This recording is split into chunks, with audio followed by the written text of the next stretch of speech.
अगर आप लोग भी फर्स्ट टाइम ट्रैवल कर रहे हैं और आपको भी आइडिया नहीं है कि एयरपोर्ट के अंदर क्या होता है, तो डोंट वरी, मैं आप लोगों को बताऊंगा एग्जैक्टली आप जब एयरपोर्ट के अंदर एंटर करते हो तो आपको क्या करना है, कैसे चेक इन करना है, कैसे सिक्योरिटी चेक पे जाना है, इमिग्रेशन डिपार्टमेंट कहाँ है, और कैसे आपको अपनी फ्लाइट बोर्ड करनी है। तो सबसे पहले आपको एयरपोर्ट के अंदर एंटर करना है, तो आपकी टिकट और आपका पासपोर्ट चेक किया जाएगा। जब आप एयरपोर्ट के अंदर एंटर कर जाओगे तो आपको डिपार्चर स्क्रीन पे ये चेक करना है कि आपकी एयरलाइन का काउंटर कौन सा है।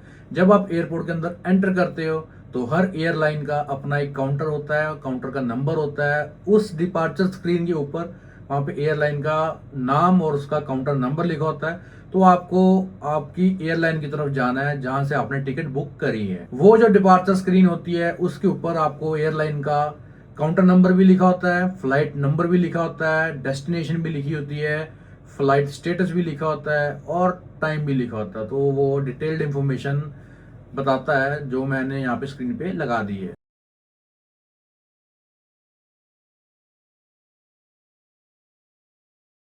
तो उसके बाद आप जाओगे एयरलाइन की काउंटर की तरफ, काउंटर पे जाओगे, आप अपना पासपोर्ट दोगे। आजकल वो टिकट नहीं लेते क्योंकि आजकल जब आप टिकट बुक करते हो तो वो पासपोर्ट नंबर पहले ही मांग लेते हैं और वो उसके साथ सिंक्रोनाइज कर देता है।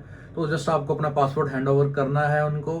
वो आपको चेक इन करेंगे और आपसे पूछेंगे कि आपके पास कितने केजीज का लगेज है। जब आपने टिकट बुक करी होगी तो वो आपको शो करता है कि चेक इन लगेज में कितने किलोज अलाउड है। तो आप उतना ही किलो ले जाना परमिटेड है आपके लिए। अगर आप उससे ज्यादा लेके जाते हो, फॉर एग्जांपल अगर आपके पास 23 केजीज की अलाउंस है और आपका बैग 30 केजीज में आ रहा है, तो एयरलाइंस पर केजी के हिसाब से या 5 केजीज के हिसाब से आपको चार्ज करेगी। और एयरपोर्ट पे जब वो चार्ज करते हैं तो उनका रेट काफी हाई होता है। तो इसी के साथ जब आप चेक इन करते हो आपका लगेज चला जाता है, वो आपका लगेज का वेट चेक करते हैं और आपको एक बोर्डिंग पास दे देते हैं। उस बोर्डिंग पास के ऊपर आपका नाम, आपका फ्लाइट डिटेल्स, आपका गेट और ये सब इंफॉर्मेशन लिखी होती है। तो वो एक मैं सैंपल बोर्डिंग पास यहाँ पे लगा दूंगा तो आप देख सकते हैं। तो जब आप चेकिंग कर लेते हो, आप अपना बैग वहां ड्रॉप कर देते हो, तो उसके बाद नेक्स्ट प्रोसेस आता है इमिग्रेशन का। तो आपको इमिग्रेशन डिपार्टमेंट की तरफ जाना है जब आप इंटरनेशनल फ्लाई कर रहे हो। अगर आप डोमेस्टिक फ्लाई कर रहे हो तो आपको इमिग्रेशन की कोई जरूरत नहीं है, आप सीधा सिक्योरिटी चेक की तरफ जा सकते हैं। बट अगर आप इंटरनेशनल फ्लाइट के लिए जा रहे हो तो आपको चेकिंग करने के बाद इमिग्रेशन की तरफ जाना है। इमिग्रेशन पे वो आपकी टिकट चेक करेंगे, वो आपका पासपोर्ट चेक करेंगे और आपके सारे ट्रैवल डॉक्यूमेंट्स को वेरीफाई करेंगे कि आप परमिटेड हैं दूसरी कंट्री में जाने के लिए या नहीं। इमिग्रेशन के बाद आती है, जब आपकी इमिग्रेशन क्लियर हो जाएगी तो उसके बाद आता है सिक्योरिटी चेक। तो सिक्योरिटी चेक पे क्या होगा, एक्सरे मशीन्स लगी हुई हैं हाई एंड टेक्नोलॉजी की।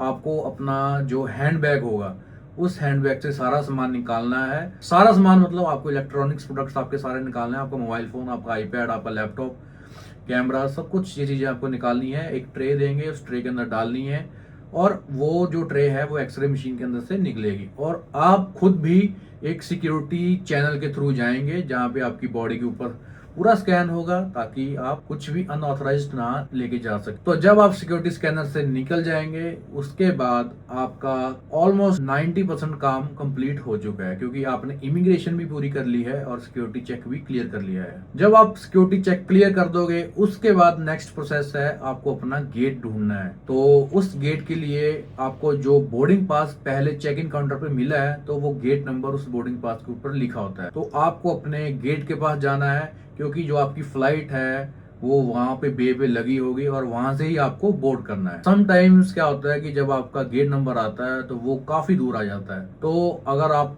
टाइम से शॉर्ट चल रहे हैं या आप लेट चल रहे हैं तो मेरी रिकमेंडेशन आपको ये है कि आप जल्दी जल्दी अपने गेट पर पहुंच जाएं। बट अगर आपके पास बहुत सारा टाइम पड़ा है तो आप इन द मीन टाइम आप वहां पे ड्यूटी फ्री में शॉपिंग भी कर सकते हैं और शॉपिंग करने के बाद अपनी गेट की तरफ जाके आराम से बैठ सकते हैं जब तक बोर्डिंग स्टार्ट नहीं होती। तो नेक्स्ट प्रोसेस है बोर्डिंग का। बोर्डिंग के अंदर क्या है, वहां पे एक बोर्डिंग एरिया बना होता है, वहां पे आपको जाके वेट करना है जब तक आपको वो कॉल करें। और जब बोर्डिंग स्टार्ट होती है, जब प्लेन में सभी को बैठना होता है, तो वो आपको रो वाइज बुलाते हैं।